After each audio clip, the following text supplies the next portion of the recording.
कहानी की शुरुआत 10 मार्च को लोचन की पैदल सड़क से होती है। सड़कें चमकदार और चहल पहल से भरी है। चारों तरफ ऊंची इमारतें हैं जिन पर रंग बिरंगे साइन लगे हुए हैं। एक हल्की सी अंधेरी ऑफिस के अंदर अचानक एक आदमी की आवाज सन्नाटा तोड़ती है। उसकी आवाज तेज और सख्त है। किड, क्या तुम्हें पता है मुझसे 5 मिलियन युआन उधार लेने का मतलब क्या होता है? लाइट के नीचे एक पौधा हल्का सा चमक रहा है। बैकग्राउंड में कई आदमी एक टेबल के चारों ओर बैठे हैं। उन्हीं में से एक है एक्साइएंजी यांग, दिहाई गैंग का बॉस और लोचंग का अंडरग्राउंड सूदखोर। वो कुर्सी पर पीछे टिककर बैठता है और हल्की सी मुस्कान के साथ बताता है कि उसकी ब्याज दरें काफी ज्यादा है। सिगरेट जलाकर वो धीरे धीरे कश लेता है। धुआं ऊपर उठता है और उसकी आंखों में मजाकिया सी चमक आ जाती है।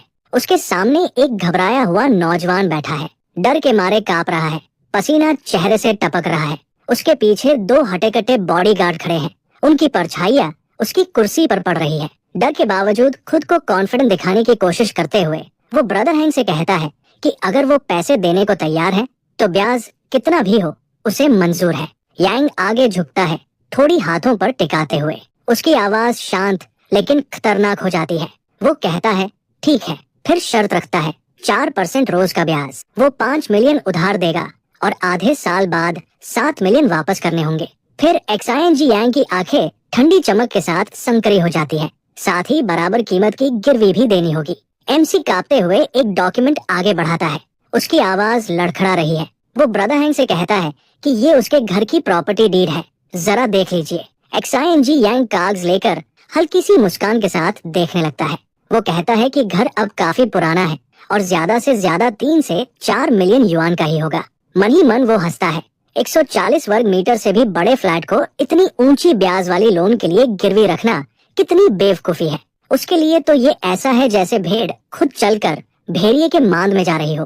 कुर्सी पर पीछे टिकते हुए एक्साइएंजी यांग तंज भरी मुस्कान के साथ कहता है कि सिर्फ इस घर के भरोसे 5 मिलियन उधार नहीं ले सकता। साफ साफ कह देता है ये डील नहीं हो सकती। घबराकर नौजवान हाथ जोड़ लेता है और गिड़गिड़ाने लगता है। वो ब्रदर एक्साइएंजी यांग से मना न करने की गुहार लगाता है। कहता है कि 4 मिलियन भी चल जाएंगे। वो खुद को भरोसेमंद दिखाने की कोशिश करता है। कहता है उसने एक मास्टर से पूछा है जिसने बताया कि हाल ही में उसकी किस्मत अच्छी चल रही है और वो जल्दी ही कई गुना पैसा कमा लेगा। एक्साइएंजी यांग आराम से कुर्सी पर ढीला पड़ जाता है, हाथ सिर के पीछे रखकर। वो कहता है कि वो ज्यादा से ज्यादा 3.5 मिलियन ही दे सकता है। उससे ज्यादा में उसका घाटा हो जाएगा। अंदर ही अंदर वो तिरस्कार से मुस्कुराता है। उम्र के बावजूद ये लड़का बस एक जुआरी है और अब पूरी तरह उसकी पकड़ में है। नौजवान का चेहरा तुरंत खिल जाता है। वो बार बार ब्रदर एक्साइएंजी यांग को धन्यवाद देता है और वादा करता है कि जल्दी पैसे लौटा देगा। एक्साइएंजी यूं आगे झुकता है, ठंडी मुस्कान के साथ थोड़ी हाथों पर टिकाकर कहता है चूंकि उसने शर्तें मान ली हैं तो 3 महीनों के अंदर 4.9 मिलियन युआन लौटाने होंगे। अगर वो ऐसा नहीं कर पाया तो घर गिरवी के तौर पर ले लिया जाएगा। फिर शांत लहजे में जोड़ता है, अगर कोई दिक्कत नहीं है तो बस आईओयू लिख दो, 3 दिन के अंदर पैसे रिलीज हो जाएंगे। नौजवान घबराहट में सिर हिलाता है, हाथ में पकड़े कागज को देखता है। वो कहता है कोई समस्या नहीं है, लेकिन एक पल रुककर जोड़ता है कि उसकी एक शर्त है। एक्साइएंजी यांग भौं उठाता है, दिलचस्पी दिखाते हुए थोड़ा आगे झुकता है। क्या शर्त? 10 मिनट बाद डील फाइनल हो जाती है। बिल्डिंग के बाहर नौजवान मुस्कुराते हुए बाहर निकलता है, अपने डॉक्यूमेंट्स कसकर पकड़े हुए। एक्साइएंजी यांग का एक आदमी दरवाजे पर खड़ा उसे विदा करते हुए शालीन लहजे में कहता है, आपके सहयोग के लिए धन्यवाद ब्रदर चैन, ध्यान रखना। नौजवान फोन देखता है। स्क्रीन पर मैसेज आता है। उसके मोबाइल अकाउंट में 3.5 मिलियन युआन आ चुके हैं। उसकी आंखों में राहत और उत्साह चमक उठता है। पैसे कंफर्म करते ही वो मुस्कुराता है और मन ही मन एक्साइएंजी यांग को बेवकूफ कहता है। तभी उसका चेहरा सख्त हो जाता है और उसकी आंखों में हल्की सी लाल चमक उभर आती है। ठंडी मुस्कान उसके होठों पर फैल जाती है। वो खुद से बुदबुदाता है, 1 महीने में अपकलिप्स आने वाला है और जब वो होगा तो इस बेकार से लोन को चुकाने कौन बचेगा। अब जब पैसा उसके हाथ में है वो इस बार पूरी तैयारी करने वाला है। पिछली जिंदगी जैसी बदहाल जिंदगी वो दोबारा नहीं जीना चाहता। उसकी पिछली जिंदगी में एक भयानक प्राकृतिक आपदा आई थी, ऐसा डरावना हादसा जिसने पूरे ग्रह के इकोसिस्टम को बदल कर रख दिया। सूरज से खतरनाक सोलर रेडिएशन फूटा और धरती झुलसती रोशनी में डूब गई। ग्लोबल तापमान लगभग 50 डिग्री सेल्सियस तक पहुंच गया और दुनिया आग का गोला बन गई। जलते आसमान के नीचे इंसानियत पूरी तरह अराजकता में डूब गई। 30 दिन तक चलने वाला हाई टेम्परेचर अपकलिप्स शुरू हुआ। शहर पिघल गए, जमीन फट गई और जो दुनिया कभी जिंदा थी वो आग का रेगिस्तान बन गई। खंडहरों के बीच जानवर भी जंगली हो चुके थे। लाल चमकती आंखों वाला एक काला भेड़िया जली हुई इंसानी बाह के बचे खुचे टुकड़े को लालच से घूर रहा था। उधर वर्तमान में एक्साइएनजी यांग अपने ऑफिस में जोर जोर से हंस रहा था, साइन किया हुआ कॉन्ट्रैक्ट हाथ में पकड़े हुए। उसे यकीन नहीं हो रहा था कि पैसे जल्दी पाने के लिए वो लड़का इतनी आसानी से ब्याज बढ़ाने को मान गया। हंसते हुए वो ताना मारता है, ऐसे जुआरी कुत्तों को वैसे भी घर रखने का हक नहीं होता। तभी उसका एक आदमी पास आता है, चेहरे पर उलझन। वो हिचकिचाते हुए कहता है कि उस लड़के का घर 4 मिलियन से ज्यादा का था, फिर भी उसने बिना सोचे सिर्फ 3.5 मिलियन ले लिए। वो शक जताता है कहीं इसके पीछे कोई चाल तो नहीं, लेकिन एक्साइएनजी यांग कुर्सी पर पीछे टिक जाता है। धुंधली रोशनी में उसकी आंखें चालाकी से चमकती है। वो अपने आदमी से कहता है कि फिक्र मत करो, उसने ऐसे न जाने कितने जुआरी देखे हैं, इतने मजबूर कि पैसों के लिए अपना परिवार तक बेच दे। उसके मुकाबले एक घर तो कुछ भी नहीं। ठंडे हिसाब किताब वाले लहजे में वो आदेश देता है, कैसीनो से संपर्क करो और जुए के नतीजे सेट कराओ। वक्त आने पर न सिर्फ घर हाथ लगेगा बल्कि उधार लेने वाले को भागने भी नहीं देंगे। वो कहता है उस आदमी के पास जो भी कीमती चीज है सब बिकवा दो। उसका आदमी जोश में सिर हिलाता है और कहता है कि उसे सब समझ आ गया। सीन बदलता है। डूबते सूरज की रोशनी में शहर की स्काईलाइन चमक रही है। दूर एचके मॉल की ऊंची इमारत खड़ी है। नौजवान अकेला सड़क पर चल रहा है। नारंगी रोशनी उसकी हुडी पर पड़ रही है। वो फोन देखता है और हल्की मुस्कान के साथ सोचता है, दुनिया में अच्छे लोग अब भी बहुत हैं। बस ब्याज थोड़ा सा बढ़ाऊं और वो बेवकूफ तुरंत पैसा पकड़ा देता है। वो हल्के से हंसता है, सोचता है क्या सच में उसे लगा कि वो मुझे चकमा दे पाएगा। उस अकेले शार्क को उसने बूढ़ा बेवकूफ समझ लिया। वो खुद को याद दिलाता है कि एक ही दिन में उसने लू चंगे के हर सूदखोर से हाई इंटरेस्ट लोन ले लिया है। वो तिरस्कार से हंसता है, इतनी सी ब्याज दर उसके लिए कुछ भी नहीं। उसकी आंखों में हल्की लाल चमक और गहरी हो जाती है। वो ऐलान करता है, एक बार पैसा मेरे हाथ में आ गया तो कोई भी इसे वापस पाने का सपना तक न देखे। फिर उसकी सोच और गहरी अंधेरी हो जाती है जब पिछली जिंदगी की यादें लौट आती है। सूखती धरती, मरती वनस्पति और बदलते हुए जीव। सभ्यता ढह चुकी थी, इंसानियत अराजकता में गिर चुकी थी। संसाधन कम होते गए और जिंदा रहने के लिए लोग नैतिकता छोड़ने पर मजबूर हो गए। उस टूटती दुनिया में संसाधनों का मालिक होना ही असली सर्वोच्च दौलत था। संसाधन इतने ज्यादा कम हो चुके थे कि जिंदा रहने के लिए थोड़ी सी चीज पाने के लिए भी लोग बेहमी और हिंसा पर उतर आते थे। कभी अरबते रहे लोग और एक जमाने के मशहूर सितारे तक भिखारियों में बदल चुके थे। उन्हें एक सॉसेज या बस एक कप पानी के लिए घुटनों पर बैठकर गिड़गिड़ाना पड़ता था। जो लोग संसाधन नहीं जुटा पाए वो यूं ही सड़कों पर भटकते रहे और आखिरकार उजड़ी हुई दुनिया की वीरान जमीन पर दर्दनाक मौत मर गए। लेकिन अब सब कुछ बदल चुका था। नौजवान दोबारा जन्म ले चुका था। आपदा आने से पहले उसके पास अब भी वक्त था, काफी वक्त, इतना कि दुनिया के दोबारा जलने से पहले वो जरूरी चीजें अपने हाथ में ले सके। उसने हाथ नीचे किया, अपने चेहरे को छुआ और उसके होठों पर एक सर्द मुस्कान उभर आई। उसकी आंखों में ठंडी दृढ़ता चमक रही थी और उसके आसपास हल्की सी लाल चिंगारियां झिलमिला उठीं। कुछ देर बाद शहर में चलते हुए उसे पास के एक कैफे से हंसी की आवाज सुनाई दी। उसने हल्का सा सिर घुमाया। उसकी तेज नजर उस दिशा में चली गई। एक रोशन डेजर्ट शॉप के अंदर काउंटर के पास 2 औरतें उत्साह से बातें कर रही थी। चेन को तुरंत याद आ गया, एक लग्जरी आइसक्रीम जो हैगन डा से भी ज्यादा महंगी मानी जाती थी और जिसे आइसक्रीम की दुनिया का नोबल कहा जाता था। ये देखते ही उसकी नजर और तेज हो गई। उसका चेहरा गंभीर हो गया और उसकी आंखों में पहचान की हल्की सी चमक आई। पिछली जिंदगी की यादें उभर आई। उसे याद आया कि कैसे वो खुद के लिए वो महंगी आइसक्रीम कभी खरीदना नहीं चाहता था, लेकिन ल्यूअन चेंग के लिए उसने उसे कई बार खरीदा था। उसने दांत भींच लिए, कड़वाहट से सोचते हुए कि इतनी महंगी मिठाई उसे देना कुत्ते को खिलाने से भी बड़ा जाया था। जितना ज्यादा वो सोचता गया उतनी ही झुंझलाहट अंदर उबलने लगी। दिल पछतावे से भर गया और अचानक वो बोल पड़ा, इस बार वो इसे खुद एंजॉय करेगा। पक्के इरादे से काउंटर की तरफ बढ़ते हुए उसने जोर से हाथ पटका और स्टाफ से ऊंची आवाज में बोला। उसका लहजा बेझिझक और कॉन्फिडेंट था। उसने कहा कि दुकान में मौजूद हर फ्लेवर की 10 से 10 आइसक्रीम चाहिए। ये सुनते ही आसपास के लोग हैरान रह गए। एक औरत ने अविश्वास से कहा, क्या ये सच में इतना अफोर्ड कर सकता है? दूसरी आंखें फैलाए फुसफुसाई, जिस अंदाज में इसने ऑर्डर दिया है वो काफी कूल लग रहा है। उधर नौजवान शांत खड़ा रहा, एक हाथ ठोड़ी पर रखे हुए, मन ही मन सोचते हुए इस बार वो हर वो चीज भोगेगा जिससे उसने खुद को पहले रोका था। काउंटर के पीछे खड़ी शॉप अटेंडेंट घबरा गई। वो उसे अविश्वास से देखने लगी। उसके मन में आया, लड़का हैंडसम तो है लेकिन अमीर बिल्कुल नहीं लगता। उसकी आवाज हल्की सी कांप गई जब उसने पूछा कि क्या वो सच में सीरियस है।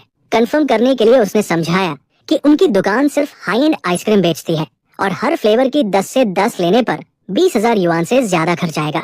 उसने फिर से पूछा, क्या वो वाकई ऑर्डर देना चाहता है? पास ही खड़ी एक लंबी लाल बालों वाली औरत ये सुनकर तिरछी हंसी हंस पड़ी। मजाक उड़ाते हुए उसने कहा कि ऐसे सादे कपड़े पहनने वाला आदमी इतना महंगा शौक कैसे पाल सकता है। वो घमंड से हंसी और बोली। नौजवान की आंखें सिकुड़ गई। उसने उसकी तरफ देखा, आवाज शांत लेकिन तीखी थी। उसने पूछा, जो अभी तुमने कहा क्या वो सच है? औरत की मुस्कान लड़खड़ा गई। उसका चेहरा रक्षात्मक हो गया। वो झुंडलाकर बोली, क्या सच में उसे लगता है कि वो उसके सामने झुकेगी? वो चिल्लाकर पूछने लगी कि वो खुद को समझता क्या है इतना घमंडी बनने के लिए। लेकिन नौजवान बस हल्का सा मुस्कुराया। उसका चेहरा ठंडा और आत्मविश्वास से भरा हुआ था। उसने कहा कि वो उसे पीछे हटने का मौका दे रहा था, लेकिन चूंकि उसने खुद उकसाने पर जोर दिया है तो अब वो जरूर सबके सामने झुकेगी। उसकी आवाज और धीमी हो गई, लेकिन यकीन इतना ठंडा और पक्का था कि सिहरन दौड़ जाए। उसने कहा कि अब तो भगवान भी इसे नहीं रोक सकता।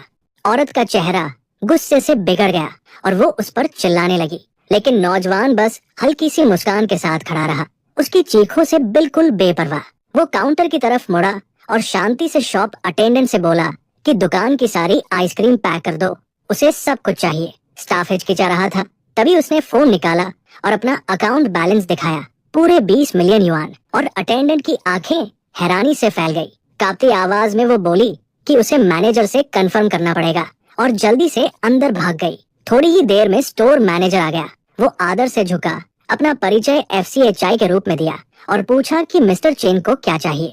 नौजवान बिल्कुल रिलैक्स दिख रहा था। शांत लहजे में उसने कहा कि दुकान में मौजूद सारी आइसक्रीम की कुल कीमत निकालो और वैसे भी आज दुकान खोलने की जरूरत नहीं पड़ेगी। ये सुनकर मैनेजर फिर पल भर को सन्न रह गया, लेकिन फिर इस भरी मुस्कान के साथ सिर हिला दिया। उसने कहा कि वो जरा स्टॉक चेक करके आता है। मन ही मन वो हैरान था, सोच रहा था कि आखिर कौन सा बड़ा आदमी है जो एक ही बार में पूरे महीने की बिक्री खरीद ले। उसे याद आया कि इतनी महंगी आइसक्रीम कोई कम ही खरीदता है, ज्यादातर लोग तो बस देखने आते हैं। थोड़ी देर बाद वो वापस आया और बताया कि डिस्प्ले में रखी आइसक्रीम की कीमत करीब 70,000 युआन है और पूरा स्टॉक मिलाकर लगभग 10 लाख युआन का माल है। ये सुनकर नौजवान के होठों पर हल्की सी मुस्कान आ गई। उसने सोचा, इतना भी महंगा नहीं है, वैसे भी अपोकलिप्स आने ही वाला है तो पूरा स्टॉक खाली कर देना ही बेहतर है। अगर दुनिया खत्म हो गई तो वो घर बैठकर आराम से आइसक्रीम खाता रहेगा।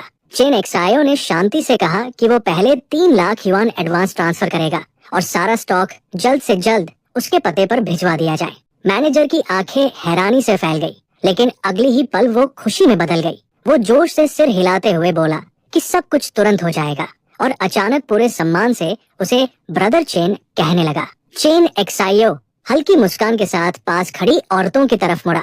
उसकी आवाज शांत लेकिन भरोसे से भरी थी। वो बोला कि वो लोग दुकान से जो भी आइसक्रीम चाहें चुन सकती है, सब कुछ उसी की तरफ से। औरतें हैरानी से हाफ उठीं, एक खुशी से चिल्लाई, चेन एक्सायो सबका बिल दे रहा है। दूसरी को यकीन ही नहीं हो रहा था कि वो इतना अमीर है। सबके चेहरे चमक उठे। वो उसकी तारीफ करने लगी, फुसफुसाकर कहने लगी कि अब वो और भी ज्यादा हैंडसम लग रहा है। चेन एक्सायो आराम से खड़ा रहा, हल्की सी मुस्कान के साथ, पूरे आत्मविश्वास में। तभी उसका एक्सप्रेशन थोड़ा बदल गया। उसने लाल बालों वाली उस औरत की तरफ देखा जिसने पहले उसका मजाक उड़ाया था। उसका लहजा सख्त हो गया। उसने साफ कहा कि उसका ऑफर उसके लिए नहीं है। वो अब भी इंतजार कर रहा है कि वो अपना वादा निभाए और सबके सामने झुके। औरत सन्न रह गई। उसका सारा घमंड गायब हो चुका था। उसके होंठ कांपने लगे। वो कुछ बोलना चाहती थी, लेकिन आवाज ही नहीं निकली। कुछ ही पलों बाद बेइज्जती और दबाव सह न पाकर वो उसके सामने घुटनों पर गिर गई और सिर जमीन से लगा दिया। चेन एक्सायो शांति से उसे देखता रहा, हल्की मुस्कान के साथ सीधा खड़ा। आसपास खड़े लोग सन्नाटे में ये सब देखते रह गए। फिर उसने शांति से सामने देखा, आधी झुकी हुई आंखों के साथ। आवाज बिल्कुल स्थिर थी। जब उसने कहा कि उस औरत को दिखावा करने से पहले अपनी औकात समझनी चाहिए थी। इसके बाद सीन बदलता है। नदी किनारे का एक सुकून भरा नजारा, जहाँ चेरी ब्लॉसम के पेड़ कतार में लगे हैं। ढलते सूरज की गर्म रोशनी में पंखुड़ियां हवा में धीरे धीरे उड़ रही है। चेन एक्सायो लकड़ी की बेंच पर बैठा है, एक हाथ में पॉप्सिकल पकड़े हुए। वो आराम से कौर लेता है और संतुष्ट मुस्कान के साथ सिर हिलाता है। वो कहता है कि असैसिन नाम की ये आइसक्रीम सच में अपने नाम पर खरी उतरती है। स्वाद और टेक्सचर दोनों ही कमाल के हैं। पीछे टिकते हुए खाते खाते वो हल्के से बुदबुदाता है, लेकिन बोलते बोलते वो अचानक हाथ उठा देता है। सामने की हवा में नीली रोशनी का एक तेज उछाल आता है, जैसे स्पेस मरोड़ खा रही हो। एक गहरा चौकोर पोर्टल बन जाता है, जिसके चारों तरफ चमकती हुई एनर्जी लाइंस है। चेन एक्सायो खुद से समझाता है कि उसकी ये ताकत किसी भी चीज को अंदर पूरी तरह से सुरक्षित रख सकती है। मतलब वो जब चाहे ताजी आइसक्रीम खा सकता है। ये सोचकर वो मुस्कुरा देता है। मजाकिया अंदाज में वो एक छोटा नीला बैग उस चमकते पोर्टल में उछाल देता है। कॉन्फिडेंट लहजे में कहता है कि इस ताकत के साथ किसी भी स्टार या यंग मॉडल को बुलाना कोई मुश्किल नहीं होगी। बस सोचकर ही उसे मजा आने लगता है। चेन एक्सायो हाथ उठाता है और उसके सामने एक काला चमकता हुआ चौकोर आकार उभर आता है। वो उसे ध्यान से देखता है और शांत आवाज में कहता है कि उसे उम्मीद नहीं थी कि उसकी ताकत उसके साथ दोबारा जन्म ले लेगी। उसे याद आता है कि पिछली जिंदगी में तो अपकलिप्स शुरू होने के बाद ही ताकतें धीरे धीरे जागी थी। उसकी हथेली के ऊपर तैरती उस रहस्यमयी शक्ति को देखते हुए उसके होठों पर हल्की मुस्कान आ जाती है। वो मानता है कि उसे पूरी तरह समझ नहीं है कि ये कैसे काम करती है, लेकिन एक बात उसे पक्की पता है, आने वाले दिनों में यही उसकी सबसे बड़ी तुरुप की पत्ती बनने वाली है। फिर वो दोबारा चेरी ब्लॉसम के नीचे बेंच पर बैठ जाता है। चारों तरफ पंखुड़ियां गिर रही है। शाम की रोशनी नरम हो चुकी है। धीमी आवाज में वो कहता है, अब आगे की तैयारी शुरू करने का समय है। सेफ हाउस बनाना, कोल्ड स्टोरेज तैयार करना, हथियार इकट्ठा करना और एनर्जी रिजर्व जमा करना। हल्की सी सांस छोड़ते हुए वो बुदबुदाता है, अभी बहुत कुछ करना बाकी है। तभी उसका फोन अचानक बज उठता है। रिंगटोन अनाउंस करती है, लिटिल फेरी इज कॉलिंग। चेन एक्सायो चौंकता है और हल्का सा सिर घुमाता है। फोन निकाल कर देखता है तो स्क्रीन पर नाम चमक रहा होता है, लू वानचंग। उसका चेहरा सख्त हो जाता है। वो बुदबुदाता है, फिर से वही, क्या बदकिस्मती है। अंधेरे में फोन स्क्रीन पर नाम हल्का सा चमकता है, लू वैनचेन एक्सायो। चेन एक्सायो कुछ पल ठहर जाता है। उसके माता पिता के गुजर जाने के बाद लू वैनकिंग उसकी जिंदगी में किसी उद्धारक की तरह आई थी। दुख और अकेलेपन में उसे वो गर्माहट और रोशनी की तरह लगी थी, जैसे किसी ने अंधेरी दुनिया में हाथ बढ़ाया हो। उस वक्त वो बहुत भोला था, उसकी असली नीयत समझ ही नहीं पाया। उसके लिए वो उसकी जिंदगी में आई रोशनी थी, लेकिन सच्चाई ये थी कि उसे चेन एक्सायो से नहीं बल्कि उसके माता पिता की छोड़ी हुई विरासत से मतलब था। जल्द ही उनका रिश्ता झूठ और चालबाजी पर टिका हुआ बन गया।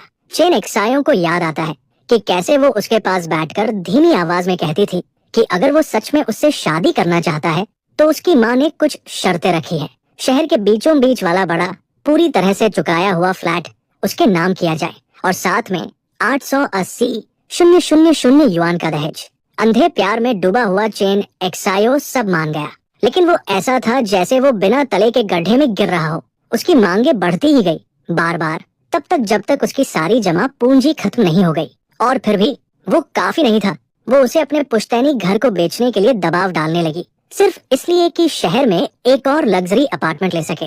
जब चेन एक्सायो ने हिचकिचाहट दिखाई तो उसका लहजा तुरंत चालाक और भावनात्मक हो गया।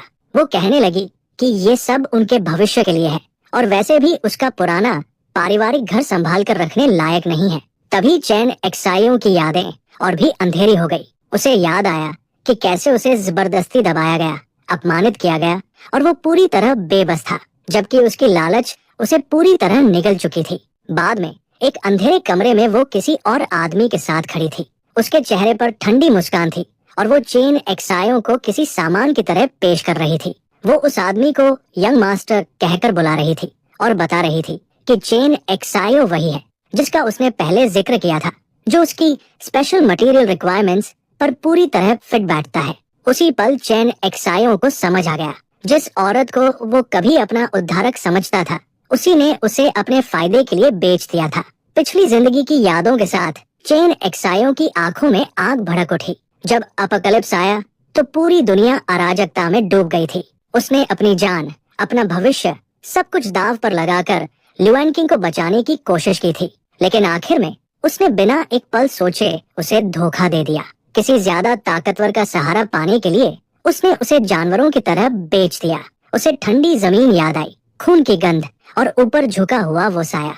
उसका शरीर कांप रहा था, जबकि ऊपर खड़ा आदमी उसे बेरुखी से देख रहा था और बुदबुदा रहा था कि उसमें कुछ खास नहीं है। फिर वो आदमी सोचने लगा कि शायद उसे खाकर ही कोई नतीजा निकले। उस वक्त चेन एक्सायो की किस्मत शब्दों से भी ज्यादा बेरहम थी।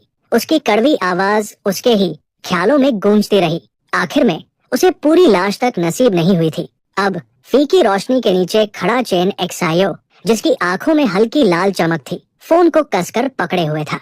उसका चेहरा सख्त था लेकिन शांत। स्क्रीन पर चमकते नाम को देखते हुए उसके होठों पर एक खतरनाक मुस्कान उभर आई। वो ठंडे स्वर में बुदबुदाया, अब जब ल्यूएन किंग खुद फिर से मेरे सामने आ गई है तो हिसाब बराबर करने का वक्त आ गया है। सीन बदलता है। सुनहरी शाम की रोशनी में चमकती एक ऊंची आलीशान इमारत, एक हाई एंड होटल। अंदर नरम कदमों की आवाज गूंजती है।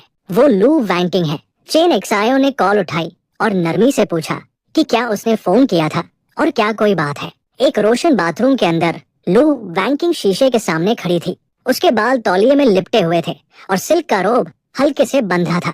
मीठी आवाज में फोन पर वो चेन से कहती है कि वो दोस्तों के साथ बाहर गई थी और गलती से उसका बहुत प्यारा गोल्ड नेकलेस खो गया है। वो नाटकीय हब भरते हुए कहती है कि उसका दिल कितना टूट गया है। दूसरी तरफ चेन एक्सायो की आवाज शांत लेकिन अजीब सी ठंडी थी।